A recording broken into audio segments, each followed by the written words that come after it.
Shekara uku kenan yanzu da yin juyin mulki a ƙasar jamhuriyar Nijar da hawan Abdurrahman Chani kan karagar mulki, yayin da ake kallon cewa ƙasar ta Nijar ta samu sauye-sauye ta fuskoki da dama, yayin da a gefe guda kuwa wasu ke kallon babu wani sauyi da aka samu, sai ma dai wasu abubuwa da suka dagule, kamar yadda hukumar nan ta Human Rights ta yi magana, wato hukumar nan ta haƙƙin ɗan adam ta duniya. Yayin da wannan ƙungiya ta Human Rights ta ambato wasu abubuwa da take ganin gwamnatin Chani ta tauye haƙƙin ɗan adam ne, kuma ta yi wasu abubuwa da ya dagula hana dawo da dimokuraɗiyya a ƙasar, yayin da 'yan ƙasar ke yaba wa gwamnatin mulkin sojin Nijar ɗin ta Chani biyo bayan wato irin 'yanci cikakke da gwamnatin Chani take samarwa da kuma ci gaba ta fuskoki da dama. Masu saurare ku biyo mu cikin wannan rahoton domin jin sato kasa katsi da ake ciki na cece kuce kan wannan mulki na Janar Darme Abdurrahman Chani, yayin da ake kallon 'yan ƙasar Nijar sun nuna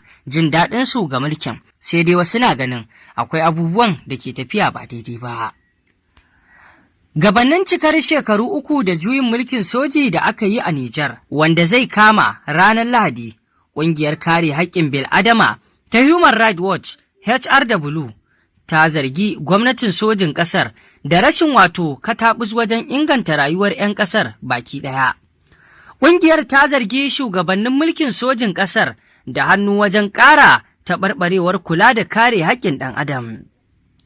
Ƙungiyar ta ce shekaru uku na mulkin soji sun ƙara ƙarfafa mulkin danniya, sun raunana cibiyoyin bunƙasa dimokuraɗiyya tare da ƙara daƙile yawancin wato jama'a tun bayan ƙwace mulki da sojoji suka yi a watan Yulin shekara ta 2023. A safiyar wata ranar Lahadi ranar Laraba 26 ga watan Yulin shekara ta 2023 ne. Sojojin da ke tsaron fadar shugaban ƙasa suka sanar da kama da tsare Bazum a fadarsa da ke babban birnin Yamai. Da farko an ja daga tsakanin sojojin da suka yi juyin mulkin da hedikwatar tsaron ƙasar, waɗanda da farko suka ɗan nuna turjiya tare da nuna alamar mubaya'a ga Bazum. Nijar ta yi fama da juyin mulkin soji har sau 4 tun bayan samun 'yancin kai daga Faransa tun 1960. Kwalliya ba ta biya kuɗin sabulu ba, inda wato hukumar nan ta Human Rights ta faɗi haka. A cikin wani rahoto da ta fitar ranar Alhamis, ƙungiyar ta ƙasa da ƙasa mai sa ido kan haƙƙin ɗan adam ta ce shugaban mulkin sojin Nijar, Janar Darme Abdurrahman Chani, ya ci gaba da faɗaɗa ikonsa tare da murƙushe 'yan adawa, ƙungiyoyin farar hula, kafafen yada labarai masu zaman kansu da kuma masu sukar gwamnati. Human Rights Watch ta yi wato Allah wadai da rushe jam'iyyun siyasa da wasu ƙungiyoyin ƙwadago masu zaman kansu da kuma dakatar da ƙungiyoyin farar da dama da hukumomin sojin da ke Yamai suka yi. Ta kuma ambaci tsare 'yan jarida bisa amfani da wata dokar laifukan yanar gizo. Ƙungiyar ta kuma soki wato tsawaita wa'adin mulkin riƙon ƙwarya ba tare da samar da wata hanya da za ta kai ga wato komawa dimokuraɗiyya ba. Ta kuma bayyana ci gaba da tsare tsohon shugaban ƙasar Bazum Muhammad da matarsa da wasu wato tsofaffin jami'an gwamnati a matsayin wato tsarewa ba bisa ƙa'ida ba. Ta kuma jaddada batun fitaccen mai fafutukar kare haƙƙin ɗan adam Musa Tingare, wanda har yanzu yake tsare kafin yanke hukunci, duk da cewa wani kwamiti na Majalisar Ɗinkin Duniya ya buƙaci a sake shi. Hukumar ta HRW ta kuma zargi hukumomin Nijar da sauya dokokin shari'a ta yadda za a ƙara lokacin da ake tsare da shi. Bugu da ƙari, rahoton ya ce gwamnatin sojin Nijar ta bullo da matakai da suka taƙaita 'yancin jama'a, ciki har da ƙwacewa wasu 'yan siyasa masu adawa da gwamnati takardun shaidar zama 'yan ƙasa, sanya ido kan masu sukar gwamnati daga ƙasashen waje, da kuma cire Nijar daga kotun hukunta manyan laifuka ta duniya ICC. Bayan shekara uku da juyin mulkin, gwamnatin sojin Nijar ta ƙara faɗaɗa tauye haƙƙin ɗan adam, in ji Ilaria Allegrozi, babbar mai bincike a wato hukumar nan ta Human Rights a yankin Sahel. Ta kuma yi Allah wadai da wata sabuwar doka ta hukunta laifuka da ta haramta alaƙar auren jinsi, inda ta ce hakan ya ƙara haifar da tsoro da nuna wariya ga mutanen LGBT.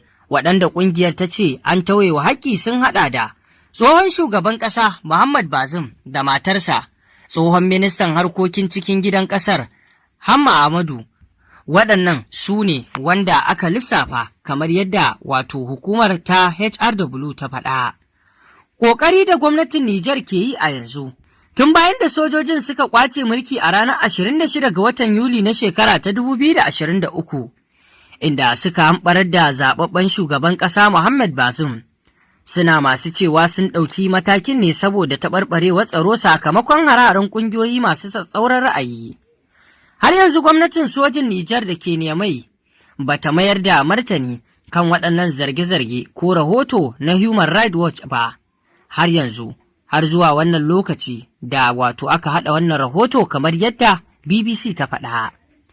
Sai dai gwamnatin Nijar ta sha bayyana ƙoƙarin da take yi wajen inganta tsaro da tattalin arzikin ƙasar.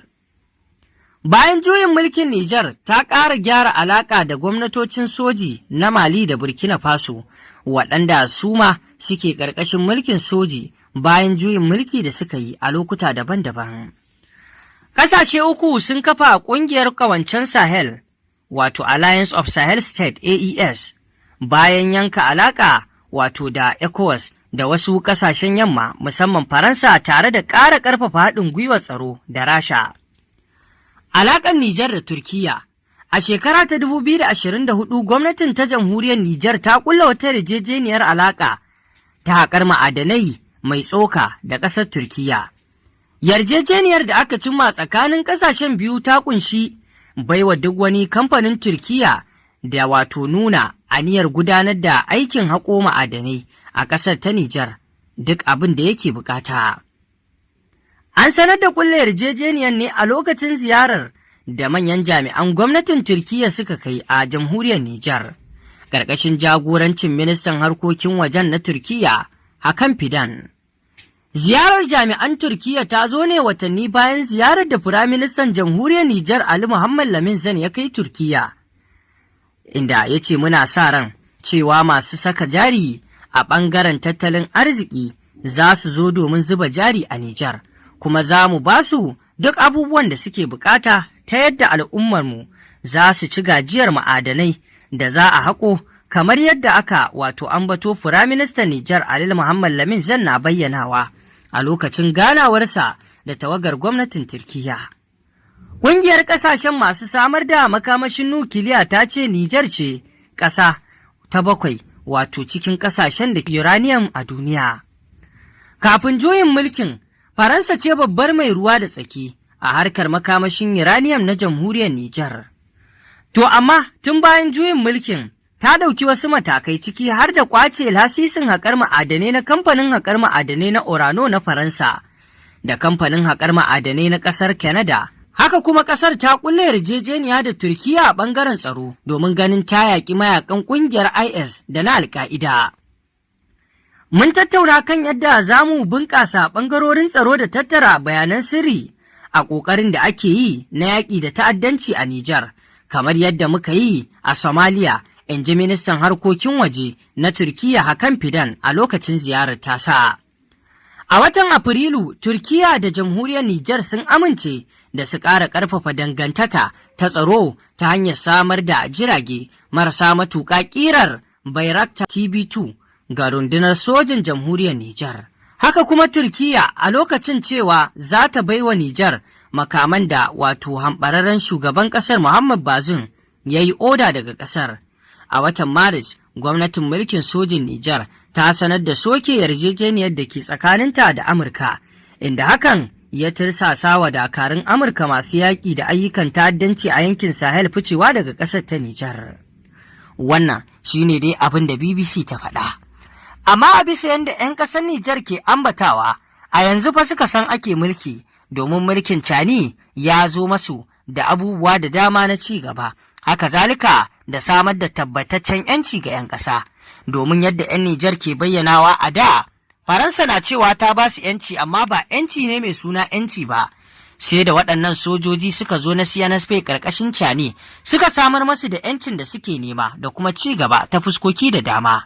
Inda wannan kalamai da Human Rights ta yi ta ambato su ne amma fa za a iya kallon su da cewa dudai suna ƙoƙari ne don a dawo da dimokuraɗiyya a ƙasar Nijar, wanda kuma 'yan Nijar sun bayyana ba su da buƙatar dimokuraɗiyya a ƙasarsu, sun fi buƙatar mulkin su. Masu saurare, ƙarshen rahoton kenan. Me za ku ce kan waɗannan batutuwa da Human Rights ta yi magana a kansu? Mun gode.